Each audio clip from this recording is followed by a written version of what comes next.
Hi everyone, welcome to সহজ সরল market. তো আজকের টপিক মিউচুয়াল ফান্ড। তো মিউচুয়াল ফান্ড নিয়ে প্রচুর ভিডিও ইউটিউবে আছে, আমি সেই লাইনে যাচ্ছি না।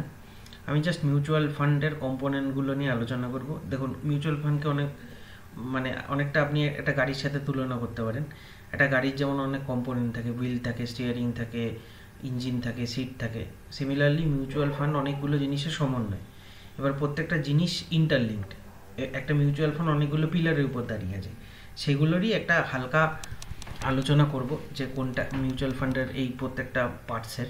ঠিক আছে, তো চলুন শুরু করছি। যে প্রথম জিনিসটা হচ্ছে মিউচুয়াল ফান্ডের যেটা কোর কম্পোনেন্ট, সেটা হচ্ছে এএমসি, অ্যাসেট ম্যানেজমেন্ট কোম্পানি। এটা একটা অর্গানাইজেশন বলতে পারেন, বা একটা কোম্পানি বলতে পারেন, বা একটা সেট আপ বলতে পারেন, যারা ফান্ড ম্যানেজারকে রিক্রুট করে। আমি আসছি ফান্ড ম্যানেজারে। তো এরা ফান্ড ম্যানেজারকে রিক্রুট করে এবং তাকে দিয়ে আপনার আমার থেকে যে টাকাটা নিচ্ছে মিউচুয়াল ফান্ড, সেটাকে ম্যানেজ করে হায়ার রিটার্ন জেনারেট করে দিয়ে আমাদেরকে সে পয়সাটা বাড়াতে সাহায্য করে। ঠিক আছে, তো অ্যাকচুয়ালি এএমসির আরেকটা কাজ হলো যে এরা অ্যাকচুয়ালি প্রথমে লাইসেন্সের জন্য অ্যাপ্লাই করে সেবির কাছে, ওটাও বলবো।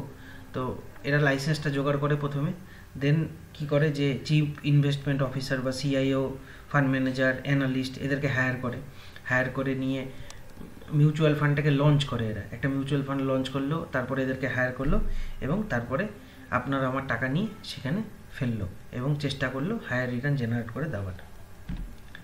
এবার আসছি ফান্ড ম্যানেজারের কাজ কি? ফান্ড ম্যানেজার হচ্ছে হচ্ছে একজন এমপ্লয়ি এএমসির আন্ডারে। এই যে বললাম এএমসির আন্ডারে ইনি হচ্ছেন এমপ্লয়ি। এবার এনার কাজ কি? এনার মাল্টিপল কাজ আছে। একজন ফান্ড ম্যানেজার কিন্তু একটা ক্রুশিয়াল জিনিস, এটা পরে বলছি। ফান্ড ম্যানেজারের কাজ হলো প্রথমে স্টকটা নিয়ে, একটা মিউচুয়াল ফান্ড, আমি ইকুইটি মিউচুয়াল ফান্ডের কথা বলছি। ধরে নিন ইকুইটি মিউচুয়াল ফান্ডে আপনার টাকাটা কোথায় যায়? বিভিন্ন রকম স্টকের মধ্যে ইনভেস্ট হয়। তো কোন স্টকে টাকাটা লাগবে, কোন স্টকে টাকা লাগালে ভালো রিটার্ন আসবে, সেইটা নিয়ে রিসার্চটা কিন্তু ফান্ড ম্যানেজার করে। একটা বিনিয়োগের থিসিস তৈরি করে। মানে এরকম না যে র্যান্ডামলি ডিসক্রিশনারি আমি ইনভেস্টমেন্ট করে গেলাম বা স্টক সিলেকশন করে গেলাম, সেটা নয়। একটা রুল, একটা ফ্রেম থাকে, একটা রুল গাইডলাইন থাকে যে আমি এই কারণে এই স্টকে টাকা ঢোকাচ্ছি, এই কারণে এই স্টকে টাকা ঢোকাচ্ছি না। তো তার যে পুরো ফ্রেমওয়ার্কটা থাকে, সেটা একজন ফান্ড ম্যানেজার তৈরি করে। এবার একটা মিউচুয়াল ফান্ড জেনারেলি একটা দুটো স্টকে তো করে না, মাল্টিপল স্টকে ইনভেস্ট করে। তো কোন স্টকে কত টাকা লাগাবে সেটাও কিন্তু ফান্ড ম্যানেজার ডিসাইড করে।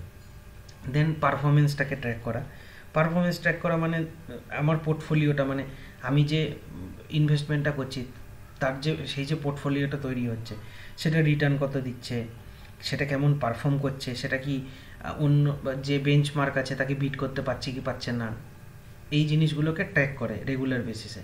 ঠিক আছে, এবং কি করে যে রিটার্নটা কত আসছে, এই জিনিসগুলোকে ট্র্যাকিং করে, অ্যানালাইসিস করে এবং আমাদের কাছে রিপোর্ট করে। মানে আপনি বিনিয়োগকারী, আমরা একটা মিউচুয়াল ফান্ডে টাকা রাখছি, তার পারফরমেন্স, তার রিস্ক ম্যানেজমেন্ট, তার মানে হাই রিস্ক, লো রিস্ক, তারপরে কোন স্টকে টাকা লাগানো আছে, কোন স্টকে মানে যখনই চেঞ্জেস হচ্ছে, ধরে নিন একটা স্টক বেচে আর একটা স্টকে টাকা ঢোকাচ্ছে, প্রত্যেকটা জিনিসের রিপোর্টিং কিন্তু ফান্ড ম্যানেজার করে। এবার আমরা চলে আসছি যে আদার কম্পোনেন্ট। দেখুন, মেন দুটো কম্পোনেন্ট হচ্ছে এএমসি এবং তার আন্ডারে ফান্ড ম্যানেজার। এই দুটো crucial part of a mutual fund. এবং এই জিনিসগুলো শেষে গিয়ে বলবো যে এইগুলোকে কেন আপনাকে ভালো করে দেখতে হবে। আরও অনেকগুলো কম্পোনেন্ট আছে, যেমন ট্রাস্টি আছে, স্পন্সর আছে, সেগুলো হালকা করে জেনে নিই সেগুলো কোনটা কী। তো দেখুন, এবার মিউচুয়াল ফান্ডের আন্ডারে আছে ফান্ড স্পন্সর। এটা কি? দেখুন, প্রত্যেকটা কোম্পানি একটা প্রোমোটার থাকে যে কোম্পানির স্টার্ট করে। তো এই স্পন্সর হচ্ছে অ্যাপ্লাই করে সেবির কাছে যে আমি একটা মিউচুয়াল ফান্ড খুলবো, তো আমাকে লাইসেন্স দিন। তো সেবি যদি দেখে যে সব ঠিকঠাক আছে, তাহলে ওনাকে লাইসেন্সটা প্রোভাইড করে এবং ওই লাইসেন্সটা নিয়ে উনি একটা এএমসি যেটা আমি আগে বললাম, এএমসিকে স্টার্ট করলেন।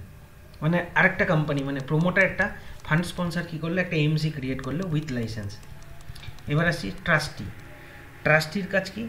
ট্রাস্টি একটা ইন্ডিপেন্ডেন্ট বডি, যেটা এই প্রোমোটার, এই ফান্ড স্পন্সরের সাথে লিঙ্ক থাকে এরা কি দেখে, এরা দেখে যে স্পন্সরের সাথে কোনো, এদের স্পন্সরের সাথে কোনো ডাইরেক্ট সম্পর্ক থাকে না। এরা মনিটর করে যে বিনিয়োগকারীদের বিনিয়োগকারীদের বিনিয়োগকারীদের ইনভেস্টমেন্টটা ঠিকঠাক করে হচ্ছে কিনা, মানে আমরা তো টাকা দিয়ে দিচ্ছি, মিউচুয়াল ফান্ড তো টাকাটা কেটে নিচ্ছে, সেটা সঠিক জায়গায় যাচ্ছে কি না, সেটা রিটার্ন ঠিকঠাক জেনারেট হচ্ছে কি না, তার পারফরমেন্স কোনো ফ্রড হচ্ছে কি না, এই জিনিসগুলোকে ট্রাস্টি মনিটর করে। এরপরে আসছি হচ্ছে এএমসি, বললাম এটা হচ্ছে এখানে ফান্ড ম্যানেজাররা কাজ করেন এবং আমাদেরকে সার্ভিসটা প্রোভাইড করেন।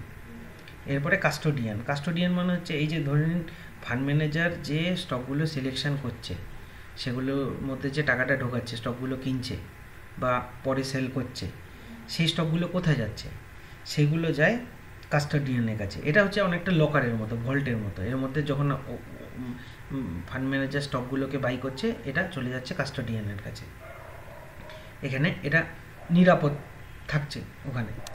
এবার এগুলো সবই কিন্তু এএমসির মানে একটা মিউচুয়াল ফান্ডের পার্ট, ঠিক আছে। আর লাস্টে হচ্ছে আরটিএ হচ্ছে আপনার এই যে যখন আমরা কোনো মিউচুয়াল ফান্ডে অ্যাকাউন্ট খুলি তখন আমাকে আমার ব্যাঙ্ক অ্যাকাউন্ট নাম্বার, আমার প্যান নাম্বার, আমার আরও ডিটেলস আমাকে দিতে হয়, তার এগেনস্টে ফোলিও নাম্বার জেনারেট হয়, সেটা আমি পাই, আমার লগ ইন আইডি, পাসওয়ার্ড, এই সমস্ত কাজ আরটিএ করে। এটা সার্ভিস ডেস্কের মতো।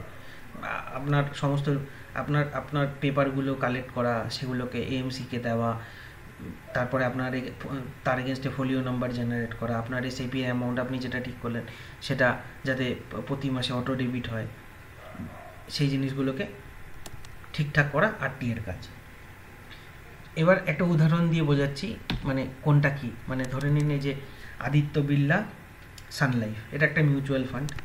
তো এর স্পন্সর হচ্ছে আদিত্য বিড়লা ক্যাপিটাল লিমিটেড আর সান লাইফ ইন্ডিয়া, দুটো কোম্পানি জয়েন্ট ভেঞ্চারে এই এএমসিটাকে গঠন করেছে, ঠিক আছে। দুটো কিন্তু ইন্ডিপেন্ডেন্ট স্পন্সর, সেপারেট স্পন্সর, মানে স্পন্সর হচ্ছে আদিত্য বিড়লা ক্যাপিটাল, সান লাইফ ইন্ডিয়া, এই দুটো হচ্ছে ডিফারেন্ট স্পন্সর। এরা দুজন মিলে এএমসি তৈরি করলো, কি Aditya Birla Sunlight AMC limited, ঠিক আছে।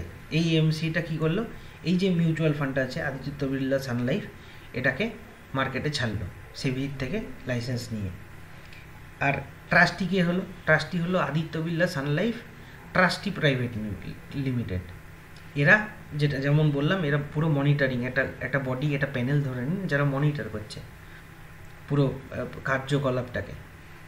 আর কাস্টোডিয়ানকে সিটি ব্যাংক, ডয়েচ ব্যাংক, এরা দুটো নাম করা ব্যাংক, এরা হচ্ছে কাস্টোডিয়ান। মানে যখন স্টকগুলো কেনা হচ্ছে বা স্টকগুলোর মধ্যে টাকা ঢোকানো হচ্ছে, সেই স্টকগুলো এদের কাছে থাকছে, ঠিক আছে। এরা রাখছে এদের কাছে যাতে সেটা সেফ থাকে। আর আরটি হচ্ছে ক্যাম্পস মানে হচ্ছে কম্পিউটার অ্যান্ড ম্যানেজমেন্ট সার্ভিস। মানে এগুলো ডিজিটাল ওয়ার্ক, আগে তো পেপারে হতো, এখন ডিজিটাল হয়, মোবাইল থেকে আপনি মিউচুয়াল ফান্ডে গিয়ে খুলে ফেলতে পারেন, তো সেটা হচ্ছে ক্যাম্পস। এবার আমি চলে আসব সেবিতে। তো দেখুন, এই যে পুরো কাঠামোটাকে বললাম, সেটা কিন্তু ছোট্ট একটা ব্যাপার না, এটা একটা লার্জ স্কেলে হচ্ছে বিশাল বড় ব্যাপার। এবার এরকম হাজার হাজার মিউচুয়াল ফান্ড ইন্ডিয়াতে আছে। এবার হতেই পারে কোনো জায়গায় কোনো মিউচুয়াল ফান্ডের মধ্যে কোনো স্ক্যাম হলো, বা দেখুন এর মধ্যে লক্ষ লক্ষ কোটি কোটি লোকের কোটি কোটি টাকা ঢুকে বসে আছে, এবং এটা জাতীয় স্বার্থের মতো অনেকটা। তো এখানে যদি কোনো স্ক্যাম হয়, সেখানে প্রতারিত কে হবে? সাধারণ মানুষ। তো সেটা যাতে না হয়, সেটাকে সুরক্ষিত রাখার জন্য সবার উপরে বসে আছে SEBI, securities and exchange board of India. এরা পুরো ব্যাপারটাকে মনিটর করে, এরা লাইসেন্স প্রোভাইড করে, এরা দেখে যে লাইসেন্স আদৌ দেওয়া যাবে নাকি, এরা কি লাইসেন্স নেওয়ার জন্য যে প্যারামিটারগুলো আছে সেগুলো ঠিকঠাক সার্টিফাই করছে কি করছে না, এই সমস্ত কিছু জিনিস। অনেক একটা টাফ প্রসেস, সেই প্রসেসের মধ্যে দিয়ে যাওয়ার পরে সেবি বোঝে যে হ্যাঁ ঠিক আছে, এবার লাইসেন্স দেওয়া যায়, এবং এটাকে একটা টাইম ফ্রেম, মানে ধরে নিন 3 মাস 1 মাসের মধ্যে জিনিসগুলোকে মনিটর করতে থাকে। যে সেবির সাথে কিন্তু পারফরমেন্সের কোনো সম্পর্ক নেই, মিউচুয়াল ফান্ড ভালো পারফর্ম করলো কি খারাপ পারফর্ম করলো তার সাথে সেবির কোনো সম্পর্ক। সেবি শুধু দেখবে মিউচুয়াল ফান্ডটা ঠিকঠাক করে কাজ করছে কিনা, কোনো ফ্রড, কোনো এরম কিছু করছে যাতে গিয়ে মানুষের টাকা মারা যায় বা কোনো একটা স্ক্যাম হয়, এসব জিনিসের মধ্যে ইনভলভ কিনা এএমসি। তো ফাইনালি আমাদের যেটা বুঝতে হবে সেটা হচ্ছে যে আমি শুরুতে বলছিলাম যে দুটো জিনিসকে মাথায় রাখতে হবে। একটা স্পন্সর মানে ব্র্যান্ড, মানে যখন আপনি কোনো জিনিস কেনেন ব্র্যান্ড দেখে হয়তো কেনেন, তো সেরকম যখন মিউচুয়াল ফান্ডে ইনভেস্ট করবেন তখন স্পন্সর কে আছে এটা দেখে নেওয়াটা ভীষণ দরকারি। নামি দামি স্পন্সর হলে রিস্কটা কমে যায়, আপনার যে ক্যাপিটালটা যাচ্ছে বা আপনার যে ইনভেস্টমেন্টটা যাচ্ছে তার রিস্কটা কম থাকে। আর হচ্ছে ফান্ড ম্যানেজার কে আছে, ফান্ড ম্যানেজারের পারফরমেন্স ভীষণ মানে ভীষণ এফেক্ট করে মিউচুয়াল ফান্ডটাকে। মানে আমি উদাহরণ হিসাবে বলছি, ধরেন একটা কোম্পানিতে একটা পার্টিকুলার পোস্ট আছে যেখানে 6 মাস ছাড়া ছাড়া এমপ্লয়ি চেঞ্জ হয়। তার মানে কি, কোনো এমপ্লয়ি ঠিকঠাক করে আউটপুট জেনারেট করতে পারছে না, তার জন্য ইয়েটা চেঞ্জ করা হচ্ছে এমপ্লয়িকে। একটা ফান্ড ম্যানেজারের টেনিওর যত লম্বা হবে, ধরেন একটা ফান্ড ম্যানেজার 10 বছর ধরে একটা ফান্ডকে চালাচ্ছে, তখন বোঝা যাচ্ছে যে ফান্ড ম্যানেজারটা ভালো, মানে ফান্ডটা ভালো, এবং ফান্ড ম্যানেজারেরও প্রচণ্ড স্কিলফুল, যে সে 10 বছর ধরে একটা ভালো রিটার্ন জেনারেট করছে বলেই তো তাকে রাখা হয়েছে এএমসি থেকে। তো ফান্ড ম্যানেজারের পারফরমেন্স, ফান্ড ম্যানেজারের এক্সপিরিয়েন্স, এই জিনিসগুলো ভীষণভাবে ম্যাটার করে। প্লাস যেটা বললাম সেটা হচ্ছে যে স্পন্সর কে আছে সেটাও মাথায় রাখতে হবে। এই পর্যন্তই থাকলো, এরপরে আরও নতুন ভিডিও নিয়ে আসবো। Thank you.